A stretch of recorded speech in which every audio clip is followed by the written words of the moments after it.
Regresamos con la hora clave. Recordamos que pueden interactuar con nosotros a través de la etiqueta numeral hora clave. Y le damos la bienvenida a nuestro invitado, Eduardo Morales Gil, historiador, escritor, profesor universitario, doctor en ciencias políticas, bueno, y autor de este interesante texto sobre el padre Madariaga. Bueno, bienvenido. Que siempre hay que hablar sobre Madariaga, porque lo llamaban el cura de la revolución, ¿no? Así es. Era un hombre que fue una figura clave el 19 de abril. Y, no obstante eso, tuvo que enfrentar muchas vicisitudes y muchas incomprensiones. Entonces, sitúanos un poco en lo que fue Madariaga, que todo el mundo sabe que fue el que hizo así, para que no se quedara el capitán general español en Paran, detrás del balcón. Pero fuera de eso hay mucha gente que ignora la riqueza de historia de este personaje. Así es, exactamente. De acuerdo contigo, Maki. Bueno, primero muchísimas gracias, Maki, Manuel Felipe, por la invitación a este prestigioso e ilustrativo programa, porque uno siempre aprende algo nuevo sintonizando la hora clave. Como ha dicho Maki, realmente a Madariaga se le conoce en la historiografía venezolana fundamentalmente por el gesto que él hizo el 19 de abril detrás de Emparan. Sí. El famoso dedito de Madariaga que le dijera a la gente que repudiara a Emparan. Pero la verdad es que Madariaga es mucho más que eso. Madariaga es un héroe de la independencia extraordinario, realmente. Lamentablemente la historiografía venezolana lo ha ignorado prácticamente. Se han escrito apenas 4 libros sobre Madariaga que yo conozca hasta ahora. Y luego finalmente tu libro que vamos a comentar ahora. Este sería el 5º libro, pero escribió sobre él Vicuña Maquena, el gran historiador chileno del siglo XIX. Porque el padre Madariaga era de origen chileno. Claro, sí. No, nacido en Santiago. En Santiago, Chile, claro. Nació en 1766, el 8 de julio nació Madariaga, en Santiago del Nuevo Apóstol, como se llamaba entonces. Bueno, sí, escribió Vicuña Maquena sobre él, escribió Daniel Arias Argáez, un historiador colombiano en 1938. Lo de Macuña fue en 1881. Lo de Arias Argáez fue en 1938. Después, en 1966, escribió Daniel Perazzo, un venezolano, sobre Madariaga. Y en el 2007 escribió Antonio Sánchez García, en la Biblioteca Biográfica Venezolana, donde tú escribiste, por cierto, Manuel Felipe, si mal no recuerdo, 2 libros. Uno sobre Perimen y otro sobre Gustavo Machado, creo. Sí, así es. Así, ¿no? Sí, si mal no recuerdo.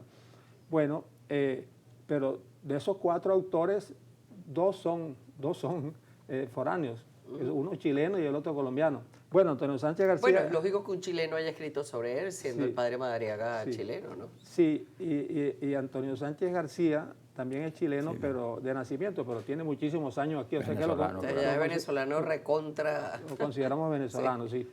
Bueno, Madariaga sí, ciertamente entonces, no solamente se le conoce por el gesto del 19 de abril, se le conoce fundamentalmente por ese gesto, pero él fue luego secretario general de la Junta de Gobierno que se constituyó a raíz del 19 de abril. Fue secretario general y luego fue enviado por la Junta a Cundinamarca, a Bogotá, para hacer un tratado de alianza y federación con Cundinamarca, y efectivamente lo hizo.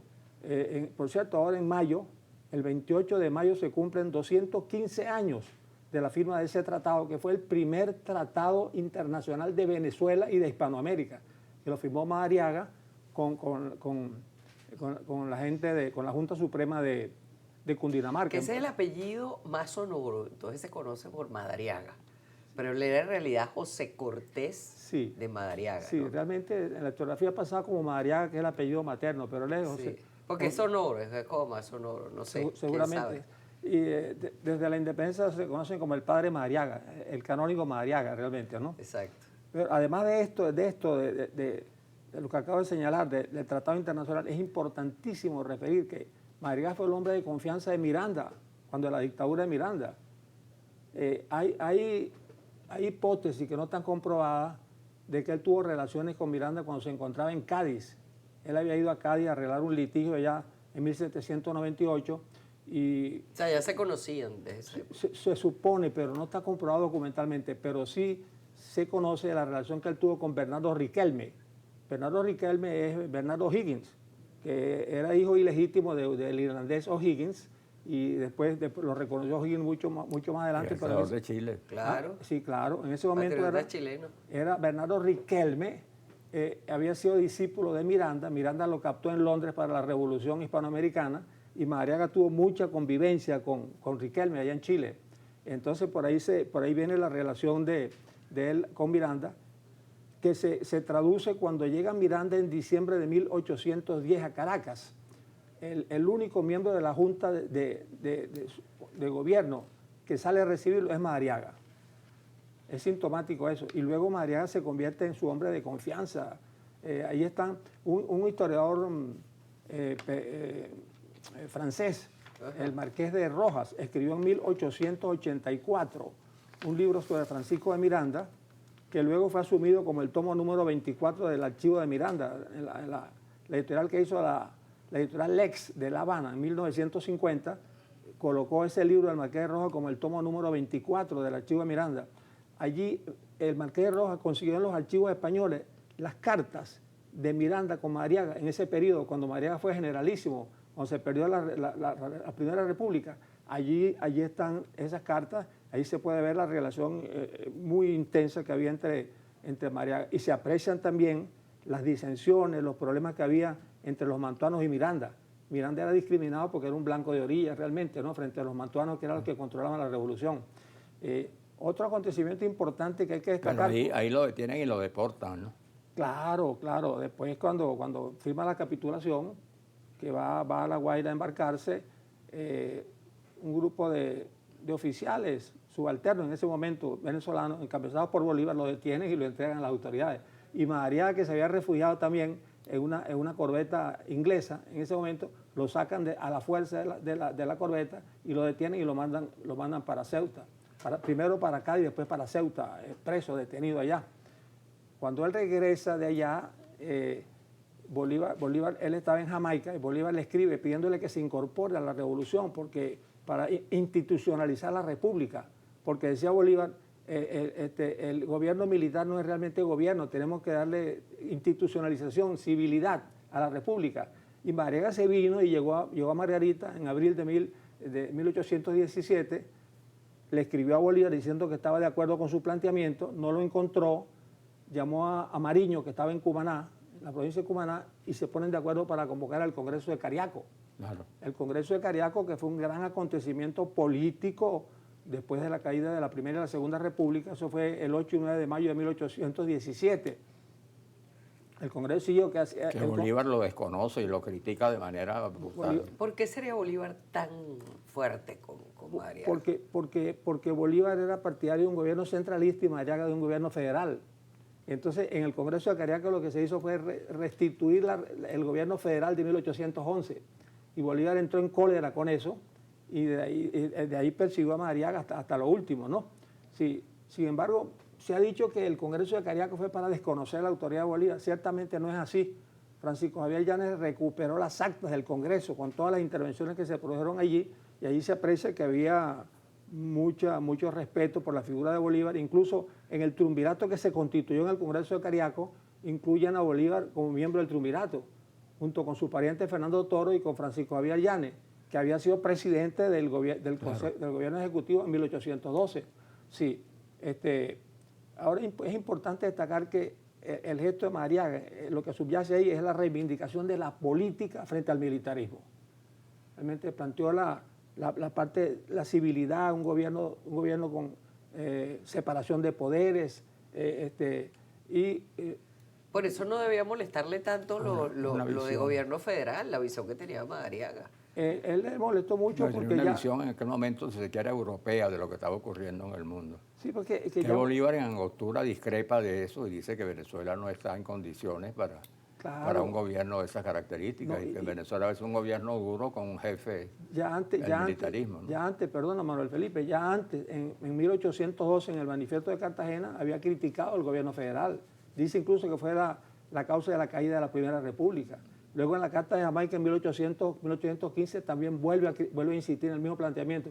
Y más tarde, como tú dices, en 1819, el Congreso de Angostura, en el discurso, también dice que realmente que Venezuela no está preparada por un gobierno, que es un gobierno perfecto y tal, pero que no estábamos nosotros preparados, no teníamos tradición histórica para asimilar un gobierno de esas características. Lo cual debe ser objeto de análisis también, ¿no? Sí, no, debe haber sido cierto. No, pero- valorando lo que ocurrió después, ¿no? Claro. De la independencia, los años Claro. posteriores. Sí. Ahora, es importante que nos comentes ahora sobre el libro que, bueno, que publicaste y que, bueno, es tan interesante, viene a añadirse, digamos, a la investigación sobre Madariaga. Coméntanos el libro. Que además veo que tenía el sello ahí del ITER, ¿no? Sí, bueno, Del Centro tiene de para Teología para mostrarlo, Religiosos. mostrarlo a los Si quieres, televidentes. préstamelo y entonces el camarógrafo me ayuda aquí sí. y nos los acerca. Si ahora que tú dices del ITER, porque fíjate lo siguiente, la historia de este libro. Esta edición del ITER es muy limitada. El libro está en digital, pero hicimos una edición apenas de 30 ejemplares por el ITER, porque como estoy en la Universidad Católica ahora estudiando, haciendo el doctorado en Historia, allá hice relaciones con el padre Toñín Teixeira, que era el director del ITER en ese momento, Sí, sí. y a través de él con el cardenal. El cardenal yo lo conocí El cuando cardenal te hizo el prólogo, tengo entendido, ¿no? hizo el prólogo de este libro, realmente eso lo agradezco mucho. Cardenal Porra. Es un gran honor para mí. Yo lo conocí a él cuando era arzobispo de Mérida, hace como 28 años aproximadamente, en un congreso que hubo de cronistas de Venezuela que convocó Humberto Grisano en Carúpano. Él fue como representante, como cronista de Mérida. Y yo presenté una ponencia en ese evento y él presentó una también. Allá nos conocimos, luego nos perdimos de vista y unos años después nos reencontramos a través del padre Toñín Teixeira y un hijo mío que es el director del doctorado en Economía de la Universidad Católica Andrés Bello, muy amigo de Teixeira, y le envié el libro al cardenal y él me dijo que le había gustado mucho, pues, y decidió escribirle el prólogo, y yo se lo agradezco muchísimo. Esta es la primera portada del libro, realmente. Sí, esto es nada más para como referencia, Sí, ¿no? sí, Y para ver exactamente cómo lucía el padre María. Sí, esa es la portada que inicialmente ibas a tener el libro, porque yo se lo encomendé a un paisano carupanero, William Mundarain, en el año 2023. Le entregué unos $2.500 que me había ganado yo en Quito, en un seminario en la Universidad Andina Simón Bolívar, para que me hiciera el libro y no me lo ha entregado todavía. Ni me ha devuelto los reales ni me ha entregado el libro. Imagínate tú. Del año 2023, hace 3 años ya. Tuve que denunciarlo ante la Fiscalía. Eso está en proceso, vamos a ver en qué queda, ¿no? Realmente. Sí, pero entonces, ante ese problema que se presentó con esa edición, decidimos hacerlo con el ITER. Y ellos gustosamente lo aceptaron. Está en digital, hicieron una edición muy limitada, muy pocos ejemplares, lo cual yo afortunadamente pude mandarle algunos a ustedes. Oye, Bueno. pero está muy bueno. Vamos a tener que ir cerrando, Eduardo. Ok.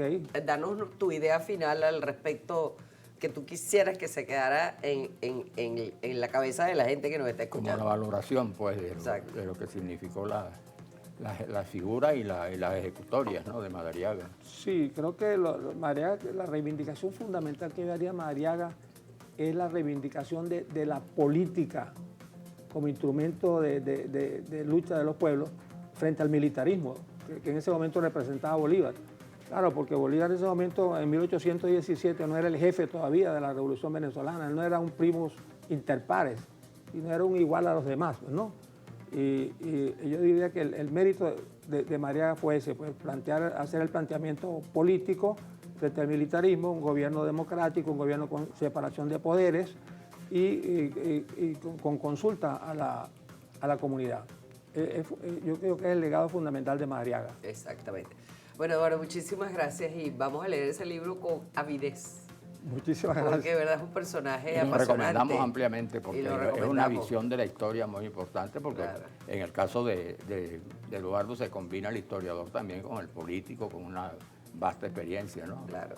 Y de cara a todos los conflictos y las crisis políticas que hay hoy en el mundo y en Venezuela, por supuesto, este es un personaje cuyo pensamiento en torno a lo que debería ser la política, lo que debería ser la organización de un país, pues evidentemente que se hace cada vez más vigente y necesario. De acuerdo contigo. Vamos a la pausa y regresamos.